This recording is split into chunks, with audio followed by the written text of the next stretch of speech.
Deputy commissioner اسلام آباد کا یہ جو توہین عدالت کا کیس تھا اس میں فیصلہ جاری کر دیا گیا ہے۔ اسلام آباد ہائی کورٹ کے جسٹس بابر ستار صاحب نے جو ڈپٹی کمشنر صاحب ہیں ان کو 6 ماہ کی قید سنائی ہے۔ اسی طرح اس میں جو ایس ایس پی آپریشنز تھے ان کو 4 ماہ کی قید جو ہے وہ سنائی ہے۔ اسی طرح جو تھانہ ایس ایچ او تھانہ کوسار تھے ان کو 2 ماہ کی قید سنائی ہے، اور ان کو جرمانے بھی کیے ہیں 1-1 لاکھ روپے کے۔ لیکن اس کے ساتھ ہی عدالت نے اپنے حکم میں یہ کہا ہے کہ یہ جو سزا ہے 1 ماہ کے لیے اس کو معطل کر دیا ہے، یعنی کہ 1 ماہ کے دوران وہ انٹرا کورٹ اپیل اگر دائر کرتے ہیں اور عدالت اس پہ فیصلہ کرتی ہے تو پھر ریلیف رہے گا، ادروائز 1 ماہ کے بعد ان کو جیل شفٹ کر دیا جائے گا۔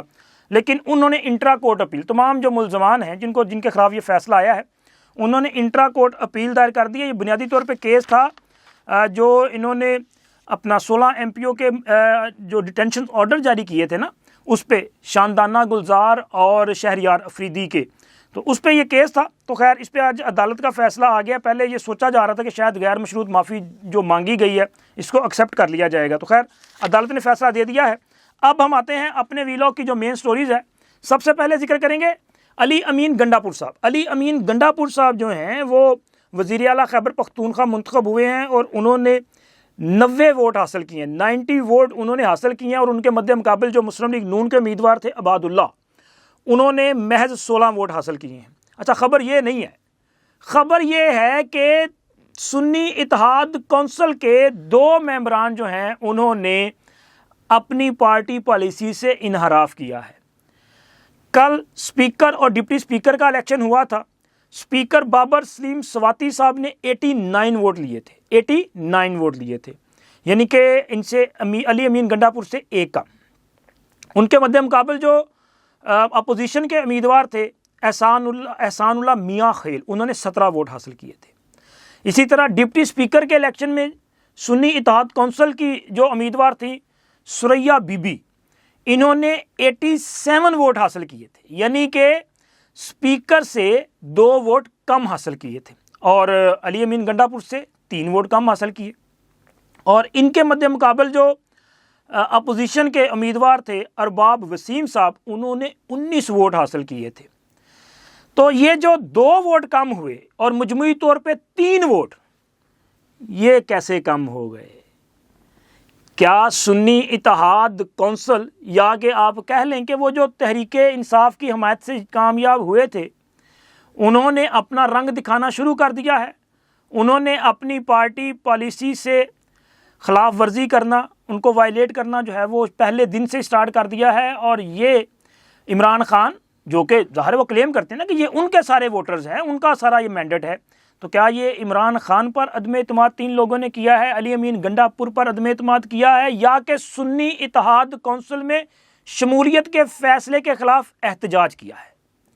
لیکن جو بھی ہوا ہے اس کا مطلب یہ ہے کہ تحریک انصاف کے یہ جو لوگ ہیں نا جو سنی اتحاد کونسل میں شامل ہوئے ہیں، یہ آنے والے دنوں میں مزید اس طرح کی بغاوت کا اظہار کر سکتے ہیں، کیونکہ پہلے دن ہی بغاوت ہوگی نا۔ اور دوسرا علی امین گنڈا پور صاحب جو کہ 9 مئی کے ملزمان میں شامل ہے، ایک شخص جو 9 مئی کے ملزمان میں شامل ہے اسے بھی وزیر اعلیٰ کے امیدوار کے لیے نامزد کیا گیا، لیکن وہ خیبر پختونخوا سے اس کو ریلیف ملا، عدالت نے اس کی عبوری ضمانت منظور کی، میاں اسلم اقبال صاحب، لیکن وہ آج کے دن تک لاہور میں پنجاب اسمبلی نہیں آئے۔ بھی اگر آپ کی ضمانت منظور ہے آپ کو آنا چاہیے، آپ آئیں، آپ اپنا حلف اٹھائیں، آپ اپنا جو کردار ہے وہ ادا کریں۔ لیکن مسئلہ یہ ہے کہ ان کو پتہ ہے کہ انہوں نے 9 مئی کی سازش میں بنیادی کردار ادا کیا ہے، اور پنجاب میں وہ سہولت کاری میسر نہیں جو دوسرے صوبے میں ہے۔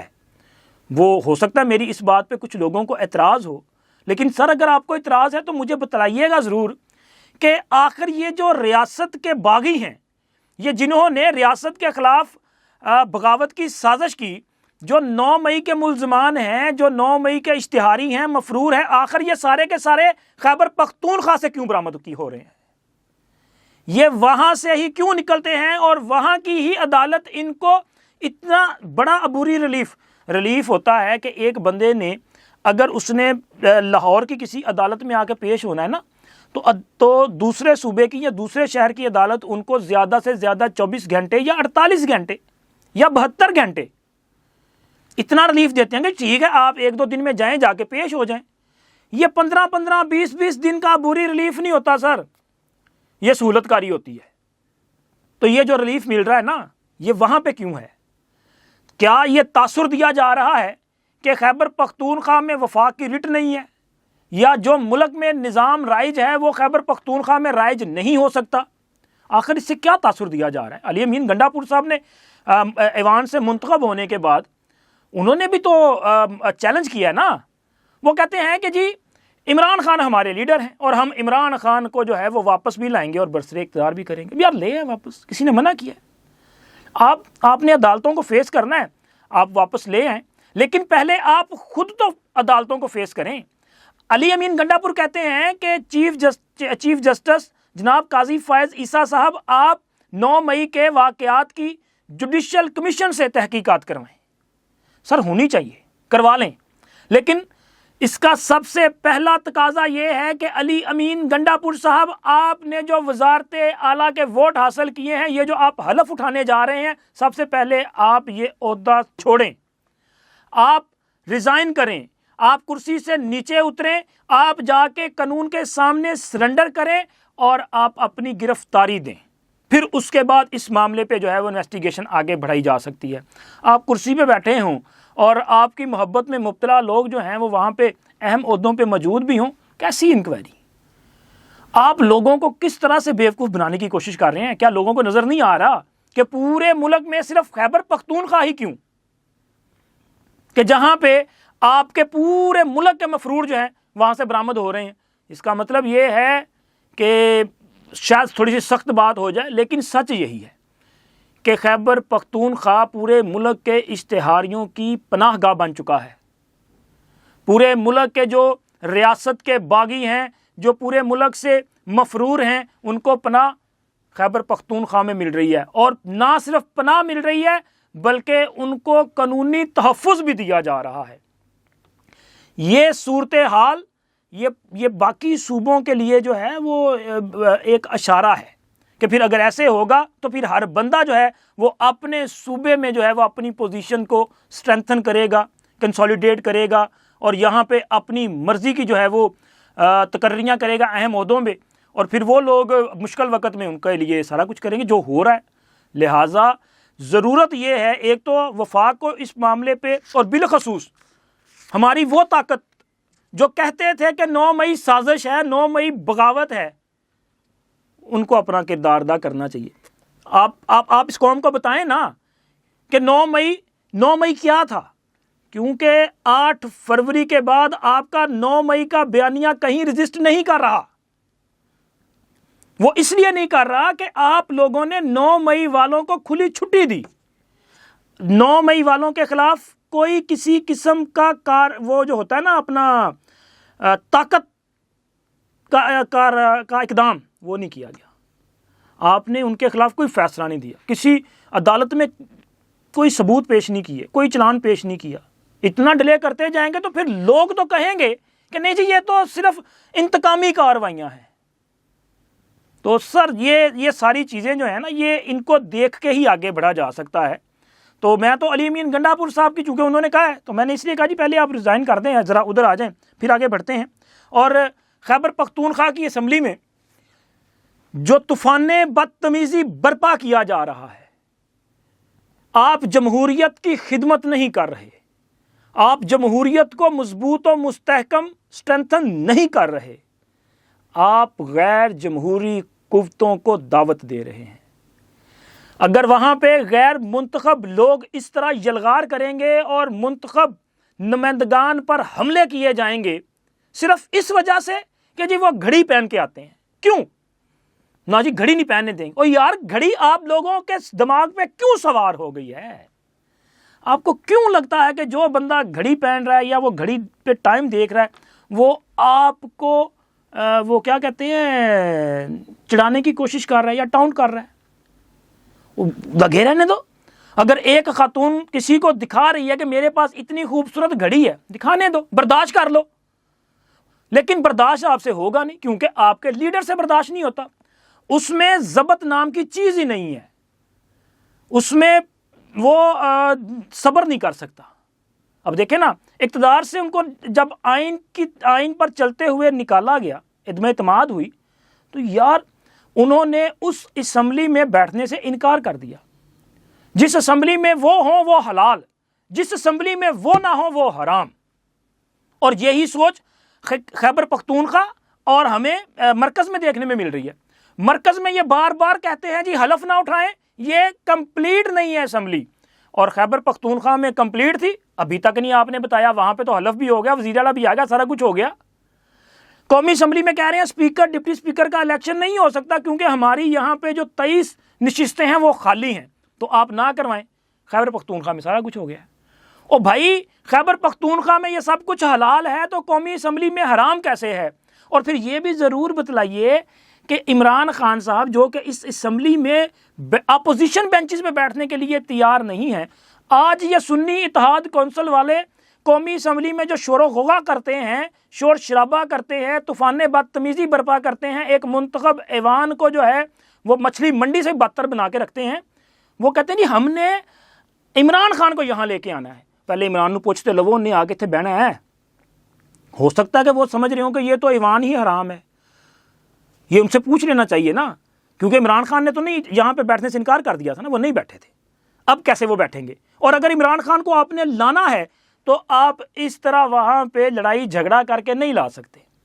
آپ کو ضبط سے کام لینا پڑے گا, صبر سے کام لینا پڑے گا. آپ بھی لوگوں کے خلاف نعرے بازی بڑی کرتے ہیں, اب بھی کرتے ہیں نا لوگ, صبر آپ بھی کر لیں. آپ سے تو سمپل گھڑی برداشت نہیں تھی. قومی اسمبلی میں چور چور کے نعرے لگاتے ہیں, لوگ صرف گھڑی دکھاتے ہیں. اور یہ اچھا, جب کوئی گھڑی دکھا رہا ہے اور یہ چور چور کہتے ہیں, اس کا مطلب کیا ہے؟ گھڑی چور. اور گھڑی چور کون ہے؟ عمران خان. وہ عمران خان جس نے توشہ خانہ سے گھڑی لی اور پھر اس کے بعد اس کو بیچ دیا. اور اس جرم پر, گھڑی چوری کے جرم پر انہیں سزا ہوئی. اور ابھی تو القادر میں سزا ہونی ہے. کرپشن کیس ہے, اوپن اینڈ شٹ کیس ہے, تمام ثبوت موجود ہیں, حقائق سامنے آ چکی ہیں, چارج شیٹ سامنے آ چکی ہے. اپنے عہدے کا مس یوز کیا, بشرا بی بی نے کس طرح سے اس پورے معاملے میں اپنا کردار ادا کیا, فراغ گوگی, ساری چیزیں سامنے آ چکی ہیں. لیکن یہ جو قومی اسمبلی میں کچھ کر رہے ہیں, اگر ابھی تو ضبط سے کام لیا جا رہا ہے, لیکن یہ نہیں ہوگا کہ اگر کوئی یہ سمجھے کہ اس کو جواب نہیں ملے گا, جواب ملے گا. آپ سوچیں نا کہ اگر کوئی جانور جو ہے وہ باولا ہو جائے تو یا تو پھر یہ ہے کہ اس کو باندھ دیا جاتا ہے, یا پھر درگزر تو نہیں کی جاتی نا, خیر تو پھر ایک وقت آتا ہے کہ اس کے ساتھ کام کر دیا جاتا ہے جو ہو سکتا ہے. تو آپ بھی اگر اس قسم کا کردار ادا کریں گے کہ جناب آپ جو مرضی کرتے جائیں اور آپ کو کوئی کچھ نہیں کہے گا, ایسے نہیں ہوگا. آج قومی اسمبلی میں بھی یہی منظر ہوا. ٹھیک ہے, آپ نعرے لگا رہے تھے نا, آپ اپنے لیڈر کے لیے نعرے لگا رہے تھے, تو وہاں بھی چور چور کے نعرے لگے. چور چور کے نعرے لگانے پہ انہوں نے وہاں پہ جناب ہنگامہ برپا کر دیا, جا کے اسپیکر کے سامنے کھڑے ہو گئے, شکایتیں لگائیں, نہیں جی یہ گیلری سے بندے کو نکالو. ویسے گیلری سے نعرے بازی نہیں ہونی چاہیے, یہ پارلیمانی روایات اور پارلیمان کے تقدس کو پامال کرنے کے مترادف ہے. کسی کو اجازت نہیں ہونی چاہیے کہ گیلری سے وہ بیٹھے, تو وہ تو وہاں پہ ایز اے گیسٹ آتا ہے نا, تو وہ بطور گیسٹ آیا, وہ آ کے دیکھے, اس کا کیا کام ہے وہاں پہ نعرے بازی کرے, وہ کوئی بھی ہو. لیکن اگر قومی اسمبلی میں کسی کو اجازت نہیں ہے تو خیبر پختونخوا اسمبلی میں بھی کسی کو اجازت نہیں ہے کہ وہ گیلری میں بیٹھ کے نعرے لگائے اور گیلری سے اراکین اسمبلی پہ حملے کرے, وہاں پہ جوتیاں مارے, وہاں پہ ان کو پینسلیں ماری جائیں, ان کو بوتلیں ماری جائیں. یہ بھی کسی کو اجازت نہیں دی جا سکتی. قومی اسمبلی میں نعرے لگانے پہ انہوں نے چیخو پکار کی, نکالو جسے یہاں سے. یہاں پہ تو راجہ پرویز اشرف صاحب چونکہ اس وقت اسپیکر تھے, انہوں نے بہترین کردار کا مظاہرہ کیا. انہوں نے مذکورہ جو شخص تھے ان کو فوری وہاں سے نکالا, انہوں نے کہا نکالیں انہیں جہاں سے. اگر یہ گیلری میں آئے ہیں تو یہ تو ایک مہمان کے طور پہ آئے ہیں, مہمان کا کیا کام ہے کہ وہ ہمارے گھر کے معاملے میں مداخلت کرے. ان کو نکال دیا گیا, انہوں نے تو کر دیا, لیکن ذرا شرم آنی چاہیے تحریک انصاف والوں آپ کو بھی اور سنی اتحاد کونسل والوں آپ کو بھی کہ خیبر پختونخوا میں کیا کر رہے ہو. کیا خیبر پختونخوا کی پارلیمان منتخب پارلیمان نہیں ہے؟ کیا خیبر پختونخوا اسمبلی کا کوئی تقدس نہیں ہے؟ اگر ہے تو وہاں پر بھی یہ جو اس کا کنڈکٹ ہے اس کو ذرا دیکھیں نا کیا ہے, اور وہاں پر بھی یہ جو رولز اور ضوابط ہیں اس کو لاگو کریں اور ضبط سے کام لیں. عمران خان کو لے کے آنا چاہتے ہیں لے کے آؤ, کسی نے منع نہیں کیا یار, آئیں اپنا کردار ادا کرے عمران خان پارلیمان میں. لیکن آنا ہے تو پھر ذرا پہلے آپ عدالتوں سے میں جائیں، ان کے کیسز کو جو ہے وہ کلیئر کریں، ان کی نااہلی ختم کروائیں، پھر اس کے بعد آئیں، شوق سے آئیں، عمران خان آ کے پارلیمان میں وزیر اعظم منتخب ہو سکتے ہیں تو آئیں، وزیر اعظم کی سیٹ پہ بیٹھ جائیں، لیکن نہیں منتخب ہو سکتے تو پھر اپوزیشن بینچوں پہ بیٹھ جائیں۔ لیکن سب سے پہلے ضروری ہے کہ ذرا آپ ان کے وہ جو کیسز ہیں نا وہ ختم کروائیں، پھر اس کے بعد دیکھیں گے کہ معاملات کس طرف جاتے ہیں۔ اب تک اتنا ہی، انشاءاللہ ملتے ہیں اگلی ویڈیو میں۔ اللہ حافظ۔